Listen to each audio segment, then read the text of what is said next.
तत्वों का वर्गीकरण किसने किया था? तो याद रखना है डॉब रेनर ने। चलिए क्वेश्चन नंबर 2, तत्वों के वर्गीकरण से संबंधित, ठीक है, तत्वों के वर्गीकरण से संबंधित त्रिक के नियम, ठीक है, त्रिक के नियम का प्रतिपादन जो है किसने किया था? ठीक है, तो इसका सही जवाब जो हो जाएगा, क्या हो जाएगा? डॉब रेनर। क्या हो जाएगा? डॉब रेनर, यानी राइट आंसर क्वेश्चन नंबर 2 का बी हो जाएगा। ठीक है, आंसर आप लोग को याद रखना है। ठीक है, चलिए क्वेश्चन नंबर 3, क्वेश्चन नंबर 3 है तत्वों के वर्गीकरण से संबंधित अष्टक नियम, ठीक है, अष्टक नियम का प्रतिपादन किसने किया था?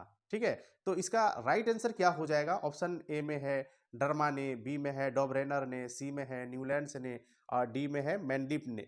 ठीक है, तो आंसर आप लोग को याद रखना है, अष्टक नियम का प्रतिपादन किसने किया?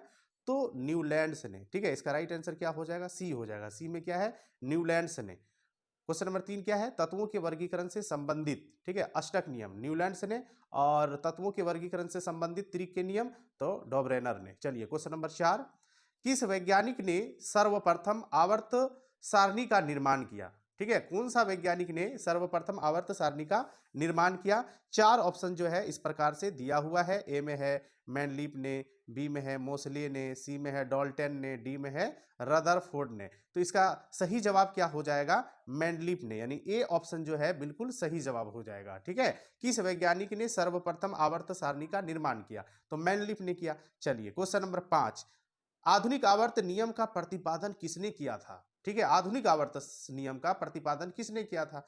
तो मोसले ने। ठीक है, तो इसका सही जवाब क्या हो जाएगा? मोसले ने। ठीक है, क्वेश्चन नंबर 6 देख लीजिए। क्वेश्चन नंबर 6 क्या है? मैंडलीव की आवर्त सारणी में तत्वों के वर्गीकरण का आधार क्या है? ठीक है, मैंडलीव की आवर्त सारणी में तत्वों के वर्गीकरण का आधार क्या है?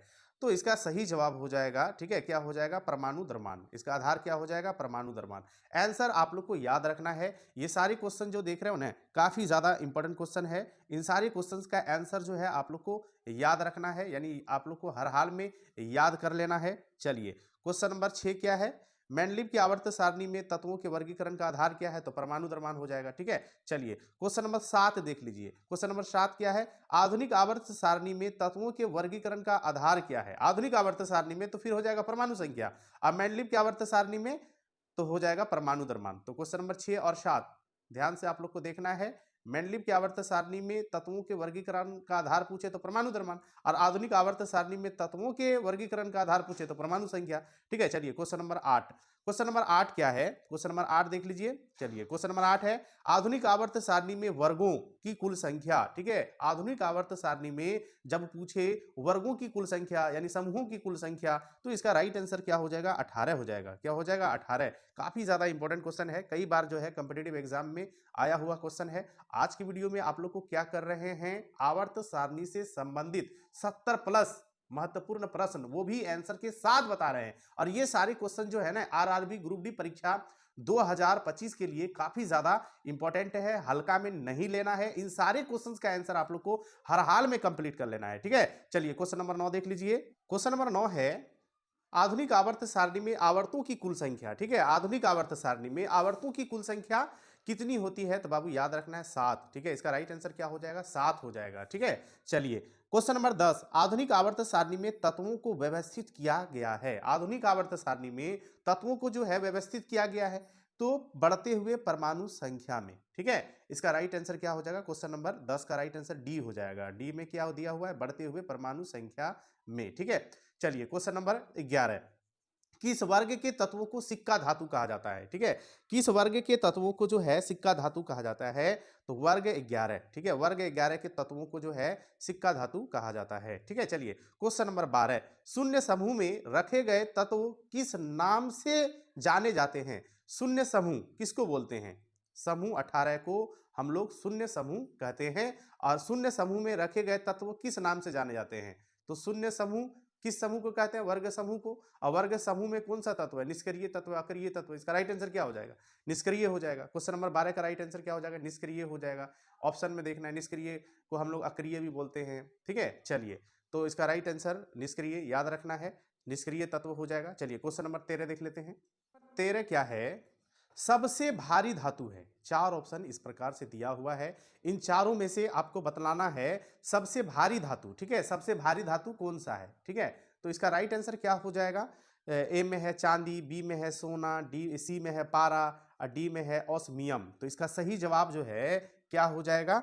तो इसका राइट आंसर जो है आप सबको मालूम होना चाहिए। इसका राइट आंसर आपका हो जाएगा ओस्मियम, यानी डी जो है, डी ऑप्शन जो है सही जवाब है। सबसे भारी धातु है ओस्मियम। चलिए, सबसे हल्की धातु है, क्वेश्चन नंबर 14 क्या है? सबसे हल्की धातु। ए में है मैग्नीशियम, बी में है एल्यूमिनियम, सी में है प्लेटिनम और डी में है लिथियम। तो सबसे हल्की धातु क्या हो जाएगा? सबसे हल्की धातु आपका लिथियम हो जाएगा। ठीक है, यानी डी ऑप्शन जो है सही जवाब है। चलिए, क्वेश्चन नंबर 15, निम्न में कौन सा तत्व सर्वाधिक विद्युत ऋणात्मक है? यानी आप सबको मालूम है कि आधुनिक आवर्त सारणी में कुल कितना तत्व है? 118 तत्व है। उन 118 तत्व में सबसे अधिक जो है विद्युत ऋणात्मक किस तत्व का होता है? तो फ्लोरीन का होता है। सबसे अधिक विद्युत ऋणात्मकता वाला तत्व कौन है? फ्लोरीन है। इसको याद रख लेना है। ये क्वेश्चन जो है काफी ज्यादा इंपॉर्टेंट क्वेश्चन है। ठीक है, चलिए क्वेश्चन नंबर 16 देख लीजिए। आधुनिक आवर्त सारणी के समूह एक में, ठीक है, समूह एक में यानी वर्ग एक में मौजूद एकमात्र अधातु कौन सा है? तो समूह एक में यानी वर्ग एक यानी समूह एक में कौन कौन सा तत्व है? Hydrogen, lithium, sodium, potassium, rubidium, caesium, francium, ये सभी तत्व है। तो इन सभी तत्वों में सिर्फ हाइड्रोजन ही आपका क्या है? अधातु है। तो आधुनिक आवर्त सारणी के समूह एक में मौजूद एकमात्र अधातु, ठीक है, तो वो आपका हाइड्रोजन है। तो इसका राइट आंसर क्या हो जाएगा? हाइड्रोजन हो जाएगा। ठीक है, चलिए क्वेश्चन नंबर 17 देख लीजिए। क्वेश्चन नंबर 17 आपका क्या हो जाएगा? ठीक है, चलिए क्वेश्चन नंबर 17 देख लीजिए। क्वेश्चन नंबर 17 है, आवर्त सारणी में अधातुओं को, ठीक है, अधातुओं को किस और स्थान दिया गया है? तो दाहिनी ओर। इसका क्या हो जाएगा? दाहिनी ओर हो जाएगा, यानी ए ऑप्शन जो है क्वेश्चन नंबर 17 का सही जवाब हो जाएगा। ठीक है, चलिए क्वेश्चन नंबर 18 देख लीजिए। क्वेश्चन नंबर 18, चलिए ये सारे क्वेश्चन जो है काफी ज्यादा इंपॉर्टेंट क्वेश्चन है और ये सारे क्वेश्चंस का आंसर आप लोग को करना है, कंप्लीट नहीं छोड़ना है। ठीक है, बहुत ही ज्यादा इंपॉर्टेंट क्वेश्चन है। चलिए, वे तत्व जो इलेक्ट्रॉन को ग्रहण करते हैं, वे तत्व जो इलेक्ट्रॉन को ग्रहण करते हैं और ऋणात्मक आयन बनाते हैं, ठीक है, जो तत्व इलेक्ट्रॉन को ग्रहण करते हैं और ऋणात्मक आयन बनाते हैं वो क्या होते हैं? अधातु होते हैं। ठीक है, इसका सही जवाब क्या हो जाएगा? अधातु हो जाएगा। यानी क्वेश्चन नंबर 18 का राइट आंसर क्या हो जाएगा?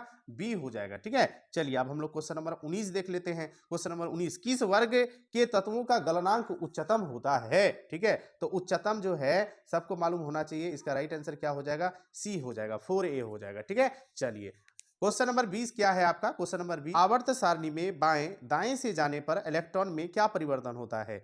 चलिए, बढ़ती है, घटती है, अपवर्तित? इसका सही जवाब हो जाएगा, ठीक है, इसका राइट आंसर हो जाएगा बढ़ती है। चलिए क्वेश्चन नंबर 21, चलिए क्वेश्चन नंबर 21 देख लीजिए। चलिए क्वेश्चन नंबर 21 क्या है? किस वर्ग के तत्वों की इलेक्ट्रॉन बंधुता उच्च होती है? ठीक है, किस वर्ग के तत्वों की इलेक्ट्रॉन बंधुता जो है उच्च होती है, यानी सबसे अधिक होती है? तो इसका सही जवाब हो जाएगा, ठीक है, 7A। राइट आंसर क्या हो जाएगा? 7A यानी 17, यानी ग्रुप 17। इसका राइट आंसर हो जाएगा। क्वेश्चन नंबर 22 देख लीजिए। आवर्त सारणी को कितने ब्लॉक में बांटा गया है? ठीक है, आधुनिक आवर्त सारणी को जो है 4 ब्लॉक में बांटा गया है, S block, P block, D block, F block. तो इसका राइट आंसर क्वेश्चन नंबर 22 का राइट आंसर क्या हो जाएगा? डी हो जाएगा। चलिए क्वेश्चन नंबर 23 देख लीजिए। किस ब्लॉक का तत्व साधारणतः रंगीन यौगिक का निर्माण करता है? तो इसका राइट आंसर जो है क्या हो जाएगा? आप सबको मालूम होना चाहिए, रंगीन यौगिक का निर्माण करता है। तो राइट आंसर सी हो जाएगा, डी ब्लॉक का तत्व। चलिए क्वेश्चन नंबर 24 देख लीजिए। जब कोई उदासीन परमाणु एक इलेक्ट्रॉन, ठीक है, ग्रहण करता है तो उसके फलस्वरूप उत्पन्न ऊर्जा कहलाता है, क्या कहलाता है? आप सबको मालूम होना चाहिए, आपका इलेक्ट्रॉन बंधुता कहलाता है। ठीक है, इसका राइट आंसर हो जाएगा क्वेश्चन नंबर 24 का राइट आंसर क्या हो जाएगा? इलेक्ट्रॉन बंधुता। क्वेश्चन 24 क्या है? जब कोई उदासीन परमाणु एक इलेक्ट्रॉन, ठीक है, ग्रहण करता है तो उसके फलस्वरूप उत्पन्न ऊर्जा कहलाता है इलेक्ट्रॉन बंधुता। चलिए क्वेश्चन नंबर 25 देख लीजिए। किस वर्ग के तत्वों को मुद्रा धातु कहते हैं? ठीक है, किस वर्ग के तत्वों को? तो याद रखना है, वर्ग 11 के तत्वों को हम लोग मुद्रा धातु कहते हैं। ठीक है, आंसर आप लोग को याद रखना है, वर्ग 11।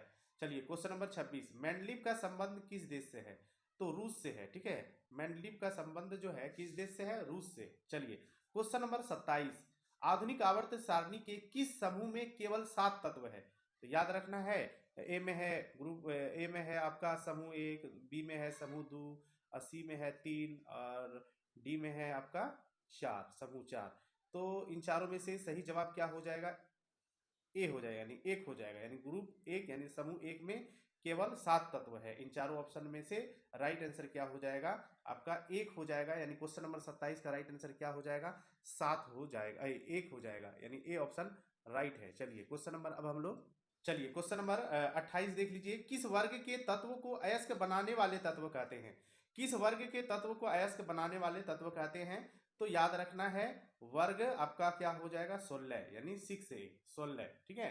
वर्ग 16 के तत्व को अयस्क बनाने वाले तत्व कहते हैं, रोमन में होगा तो 6a होगा, ठीक है, वर्ग में 16। चलिए क्वेश्चन नंबर आपका 29 है। किस वर्ग के तत्वों की संयोजकता 2 होती है? तो याद रखना है वर्ग 2, वर्ग 2 को हम लोग रोमन में 2a बोलते हैं, ठीक है। चलिए सबसे क्वेश्चन नंबर 30 क्या है?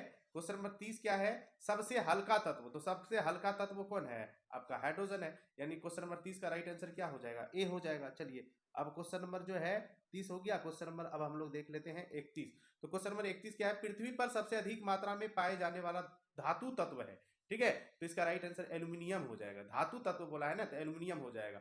चलिए क्वेश्चन नंबर 32। क्वेश्चन नंबर 32 क्या है? क्वेश्चन नंबर 32 क्या है? चलिए देख लीजिए क्वेश्चन नंबर 32 क्या है। प्रत्येक क्वेश्चन नंबर 32 है। पृथ्वी पर सबसे अधिक मात्रा में पाए जाने वाला तत्व तत्व तत्व बोले तो इसका राइट आंसर ऑक्सीजन हो जाएगा, ठीक है। और धातु तत्व बोले धातु तत्व तो फिर हो जाएगा आपका एल्यूमिनियम। तो क्वेश्चन नंबर 31 32 काफी ज्यादा इंपॉर्टेंट है। चलिए क्वेश्चन नंबर 33 देख लीजिए। चलिए क्वेश्चन नंबर 33 क्या है? प्रत्येक आवर्त का अंतिम सदस्य होता है, क्या होता है? निष्क्रिय गैस, ठीक है। क्या होता है? निष्क्रिय गैस, याद रखना है आंसर। चलिए क्वेश्चन नंबर 34। प्रत्येक आवर्त का पहला सदस्य होता है, तो पहला सदस्य जो होता है वो आपका एक क्षार धातु होता है। क्या होता है? क्षार धातु, एक क्षार धातु हो जाएगा राइट आंसर। Question number 35। आवर्त सारणी के दूसरे तथा तीसरे आवर्त में कितने तत्व हैं? तो 8 तत्व हैं, याद रखना। कितने तत्व हैं? 8 तत्व। तो चलिए क्वेश्चन नंबर 36 देख लीजिए। आधुनिक आवर्त सारणी के 5वें आवर्त में कितने तत्व हैं? तो इसका सही जवाब क्या हो जाएगा? सी हो जाएगा, 18, ठीक है। चलिए क्वेश्चन नंबर 37। आधुनिक आवर्त सारणी के 17वें वर्ग को क्या कहा जाता है? काफी ज्यादा इंपॉर्टेंट क्वेश्चन है। हेलोजेंस कहा जाता है। क्वेश्चन नंबर 37 का राइट आंसर ए हो जाएगा, हेलोजेंस, यानी 17वें वर्ग को क्या कहा जाता है? हेलोजेंस कहा जाता है। Question number 38। सबसे भारी प्राकृतिक तत्व कौन सा है? ठीक है, तो इसका राइट आंसर ए हो जाएगा, यूरेनियम हो जाएगा। Question number 39। क्वेश्चन नंबर 39 का राइट आंसर क्या हो जाएगा? धातु जो द्रव अवस्था में पाई जाती है, वह कौन सा धातु है जो द्रव अवस्था में पाई जाती है? वो राइट आंसर पारा हो जाएगा। ये सब क्वेश्चन जो है काफी ज्यादा इंपॉर्टेंट क्वेश्चन है, ठीक है। तो इन सारे क्वेश्चंस का आंसर आप लोग को हर हाल में कंप्लीट कर लेना है। और ये सारे क्वेश्चन जो है आरआरबी ग्रुप डी परीक्षा 2025 के लिए तो काफी ज्यादा इंपॉर्टेंट होने वाला है। चलिए क्वेश्चन नंबर 40 देख लीजिए। क्वेश्चन नंबर 40 क्या है? अधातु जो द्रव अवस्था में पाई जाती है, वह कौन सा अधातु है जो द्रव अवस्था में पाई जाती है? तो ब्रोमीन। धातु बोले तो पारा और अधातु बोले तो ब्रोमीन। चलिए क्वेश्चन नंबर 41 देख लीजिए। क्वेश्चन नंबर 41 क्या है? क्वेश्चन नंबर 41 आपके सामने है। क्वेश्चन नंबर 41 है, आवर्त सारणी के छठे आवर्त में कुल कितने तत्व होते हैं? ठीक है, तो इसका राइट आंसर सी हो जाएगा, यानी 32 हो जाएगा। चलिए क्वेश्चन नंबर 42 देख लीजिए। आवर्त सारणी के किस समूह को शून्य समूह कहा जाता है? तो आपका राइट आंसर क्या हो जाएगा? समूह 18 हो जाएगा, यानी क्वेश्चन नंबर 42 का राइट आंसर क्या हो जाएगा? डी हो जाएगा। चलिए क्वेश्चन नंबर जो है अब 43 देख लीजिए और 44 देख लीजिए। 43 क्या है? सोडियम धातु को रखा जाता है, तो किसको नहीं मालूम है? सबको मालूम है। इसका राइट आंसर क्या हो जाएगा? ठीक है, सोडियम धातु को रखा जाता है, ठीक है। तो इसका सही जवाब क्या हो जाएगा? केरोसिन में रखा जाता है, ए में। ए इसका राइट आंसर हो जाएगा। Question number 44। क्वेश्चन नंबर 44 क्या है? चाकू से काटी जा सकने वाली धातु कौन सी है? ठीक है, 4 ऑप्शन आपका दिया हुआ है। आपका है सोडियम, लिथियम, पोटेशियम, उपयुक्त तीनों। तो उपयुक्त तीनों हो जाएगा इसका, यानी क्वेश्चन नंबर 44 का राइट आंसर डी हो जाएगा, तीनों हो जाएगा, ठीक है। चलिए क्वेश्चन नंबर 45 देख लीजिए। चलिए क्वेश्चन नंबर 45। किस अधातु में धातुई चमक पाई जाती है? ठीक है, चलिए क्वेश्चन नंबर 45 देख लीजिए। किस अधातु में ठीक है धातुई चमक पाई जाती है? तो इसका राइट आंसर आयोडीन हो जाएगा, ठीक है। क्वेश्चन नंबर 45 का राइट आंसर आयोडीन। आयोडीन क्या आपका अधातु है, लेकिन धातुई चमक इसमें पाई जाती है। Question number 46। आवर्त सारणी में किस तत्व की उच्चतम इलेक्ट्रॉन बंधुता? तो क्लोरीन हो जाएगा। उच्चतम इलेक्ट्रॉन बंधुता क्लोरीन, और विद्युत ऋणात्मकता पूछे तो फ्लोरीन। चलिए क्वेश्चन नंबर 47। आवर्त सारणी के तीसरे और चौथे समूह का सामान्य गुणधर्म क्या है? क्षारीय और अम्लीय। राइट आंसर ए हो जाएगा। चलिए क्वेश्चन नंबर अब देख लीजिए आपके सामने 48। न्यूलैंड्स के समय ज्ञात तत्वों की संख्या कितनी थी? न्यूलैंड्स के समय ज्ञात तत्वों की संख्या कितनी थी? 56। चलिए यहां पे हम लिख दिए सी ऑप्शन में आपका 56 है, सी राइट आंसर हो जाएगा। चलिए क्वेश्चन नंबर 49 देख लीजिए। चलिए क्वेश्चन नंबर 49 देख लीजिए। 49 क्या है? आवर्त सारणी में क्षैतिज कतारों को, ठीक है, क्षैतिज कतारों को क्या कहा जाता है? इसका सही जवाब क्या हो जाएगा? ए हो जाएगा, आवर्त कहा जाता है। आवर्त सारणी में क्षैतिज कतारों को क्या कहा जाता है? आवर्त, ठीक है। चलिए क्वेश्चन नंबर 50 देख लीजिए। आवर्त सारणी में ऊर्ध्वाधर कतारों को क्या कहा जाता है? वर्ग कहा जाता है। तो इसका राइट आंसर वर्ग हो जाएगा, ठीक है। आंसर आप लोग को याद रखना है। ये सारे क्वेश्चन जो है बहुत ही ज्यादा, काफी ज्यादा इंपॉर्टेंट होने वाला है आरआरबी परीक्षा आरआरबी ग्रुप डी परीक्षा 2025 के लिए, ठीक है। हल्का में नहीं लेना है। इन सारे क्वेश्चंस का आंसर आप लोग को हर हाल में कंप्लीट कर लेना है। चलिए क्वेश्चन नंबर 51, मेंडलीव के समय ज्ञात तत्वों की संख्या कितनी थी? तो 63 हो जाएगा। 52 में क्या है? अक्रिय गैस हीलियम किस ब्लॉक का तत्व है? तो एस ब्लॉक का तत्व है।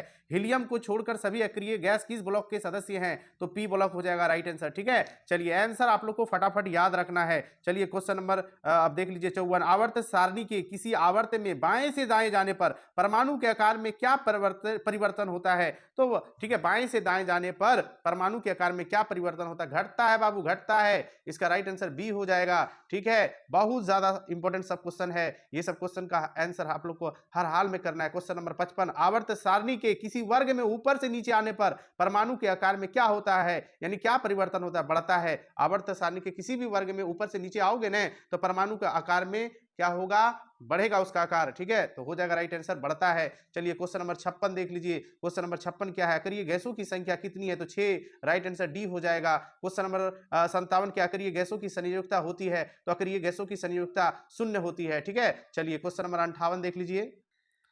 क्वेश्चन नंबर 58 क्या है? किस अक्रिय गैस का उपयोग विद्युत बल्ब में किया जाता है? आर्गन का किया जाता है उपयोग, ठीक है। चलिए क्वेश्चन नंबर 59 क्या है? किसी तत्व के परमाणु के अंतिम कक्षा में उपस्थित इलेक्ट्रॉनों की संख्या को हम लोग संयोजी इलेक्ट्रॉन कहते हैं। इसका राइट आंसर बी हो जाएगा। 59 का राइट आंसर क्या हो जाएगा? बी। चलिए क्वेश्चन नंबर 60 देख लीजिए।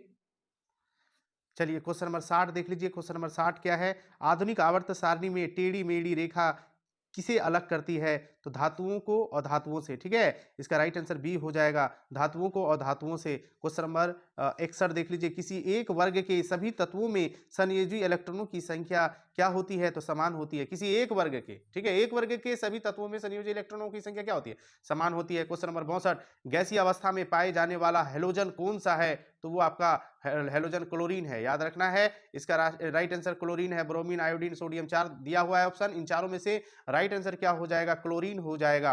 क्वेश्चन नंबर 63, ठोस अवस्था में पाए जाने वाला हेलोजन कौन सा है? Fluorine, chlorine, iodine, bromine. तो इसका राइट आंसर क्या हो जाएगा? आयोडीन हो जाएगा। ठोस अवस्था में पाए जाने वाला हेलोजन कौन सा है? तो आयोडीन हो जाएगा। चलिए क्वेश्चन नंबर 63 कंप्लीट। चलिए क्वेश्चन नंबर 64 देख लीजिए। क्वेश्चन नंबर 64 क्या है? चलिए क्वेश्चन नंबर 64 है, कौन सा अक्रिय गैस वायुमंडल में नहीं पाया जाता है? तो रेडॉन जो है नहीं पाया जाता है। क्वेश्चन नंबर 65, वायुमंडल में सर्वाधिक मात्रा में पाए जाने वाला अक्रिय गैस, ठीक है, तो वो आपका आर्गन हो जाएगा। क्वेश्चन नंबर 66, आर्गन की खोज किसने की? रेमजे ने की। इसका राइट आंसर ए हो जाएगा। 66 का ए हो जाएगा राइट आंसर। आर्गन की खोज किसने की? क्वेश्चन नंबर 67, सर्वाधिक यौगिक बनाने वाला अक्रिय गैस कौन सा है? तो जेनॉन है, ठीक है। वह कौन सा गैस है जो सर्वाधिक, चलिए क्वेश्चन नंबर 67 देख लीजिए। सर्वाधिक यौगिक बनाने वाला अक्रिय गैस कौन सा है? जेनॉन है। इसका राइट आंसर हो जाएगा। चलिए क्वेश्चन नंबर 68 देख लीजिए। चलिए क्वेश्चन नंबर 68 है, किस अक्रिय गैस का उपयोग रेडियोथेरेपी में कैंसर के इलाज में किया जाता है? तो वो आपका रेडॉन हो जाएगा। क्वेश्चन नंबर 69, आर्गन का द्रव्यमान कितना होता है? तो सबको मालूम है आर्गन का द्रव्यमान जो होता है वो आपका क्या होता है? आपका 40 होता है।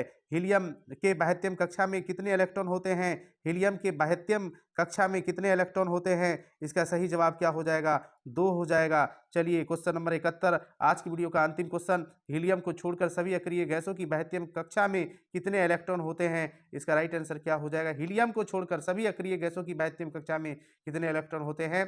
तो वो आपका राइट आंसर डी हो जाएगा, यानी 8 हो जाएगा। तो आज की वीडियो में आप लोग को जो है आवर्त सारणी से 70 प्लस क्वेश्चंस आंसर के साथ बतलाए हैं। वही क्वेश्चंस आप लोग को बतलाए हैं जो आरआरबी ग्रुप डी परीक्षा 2025 के लिए जो है काफी ज्यादा इंपॉर्टेंट है। इन सारे क्वेश्चंस का आंसर आप लोग को हर हाल में कंप्लीट कर लेना है। चलिए ज्यादा आप लोग का टाइम नहीं लेंगे। आज का वीडियो आप लोग को कैसा लगा? अच्छा लगा हो तो वीडियो को लाइक शेयर कमेंट जरूर करना। जो हमारे चैनल पे नए हो उनसे रिक्वेस्ट है चैनल को जरूर सब्सक्राइब करना। धन्यवाद।